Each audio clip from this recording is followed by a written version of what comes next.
Hello, students, and welcome to the introduction to week 12. Um, I'm going to start off by talking a little bit about virtual reality. I've created a page in Canvas titled Virtual Reality, and in it I recount the fact that 2.5 years ago, when I was teaching COM 525 face-to-face, I was able to bring into class the Google Cardboard that had come with my subscription to the New York Times.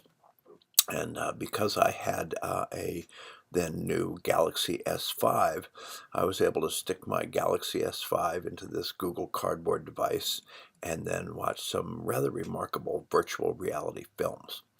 2.5 years later, VR seems to have had a fate similar to 3D television in that it was not as widely embraced as many people said it would be. It might be something of have a niche market with gamers, but for the most part, people who are physically in the same place do not want to be separated from each other by wearing these sort of obtrusive um, VR devices. So, um, this is my now 4-year-old Galaxy S5. And so what I have on it is Google Cardboard, and then I've got a 360 viewer. There's a application called NYTVR, New York Times Virtual Reality. And so some people early in this sort of new trend actually produced some amazing work. So there are some remarkable videos made by New York Times that give you a 360-degree experience. It's almost 360 by 360. What happens is a 360-degree camera can go 360 degrees around this way, and it can go almost 360 degrees around this way, but there's always going to be a dead zone, either directly above or directly at your feet, or maybe in both places. So there's always one spot that you can't see. But what it does is it gives you, the viewer, the ability to feel like you are in a physical place. And so then some physical places you might not want to go to, such as some war zone in Iraq or Syria, were some of the things that New York Times first produced, and they were quite remarkable. Equally remarkable were some of the roller coaster virtual reality experiences. So people would put on the headset, watch a virtual reality of a roller coaster, and they would actually, some of them, get physically nauseous, just like they would on a real roller coaster, or they would just be terrified by it.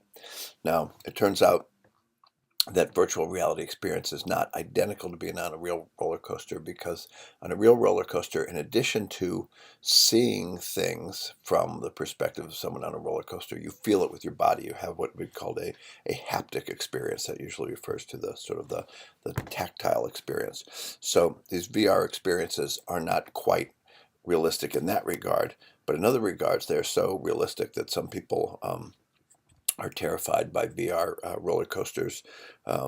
Going and visiting a New York Times produced and developed documentary on a war zone can be just, very moving, etc. But it is my opinion that VR has not yet quite panned out. So the Canvas page that I have has links to an original news story about New York Times VR. It's got a link to the NYT VR place where you would download the app, and you could put it on your Android device or on your Apple iPhone, or there's actually the Samsung. This is not the Samsung Gear VR. This is just sort of a no-name brand. And what happens is I put my Samsung Gear VR inside of this, and then what happens is because it's got two eye lenses, that's what's giving me the illusion of 3 dimensions. So unlike 2.5 years ago, when I was able to pretty much thrill the people in the class with this new great invention that was going to revolutionize everything visual, 2.5 years later, it's like, it's an interesting thing. It can be fun for people who are already gamers. and maybe enjoy playing games with other participants at a distance, for them to put on a VR headset that could give them a more immersive experience than just looking at their monitor. Some serious gamers have multiple monitors so that they can sort of see not exactly 360 degrees, but they're seeing about, I don't know, 270 degrees around. So I think virtual reality still has some potential. I believe now there are car dealers where you could go and put on a VR headset and sort of experience what it would be like to be in a certain model of a car. I don't think it's going to be quite the same as actually being in that very same model of the car. And I think there are some interesting potentials for, particularly for distance education and people who cannot really be in the same time, same place with someone else. But like so many other things that are produced with an sort of a lot of enthusiasm, and everybody thinks this is going to be the greatest thing since sliced bread, I think VR is still at the point now where it's a novelty, it's a niche novelty, and it has not quite panned out the way people thought it would. So I'm going to save this and put it up on the site.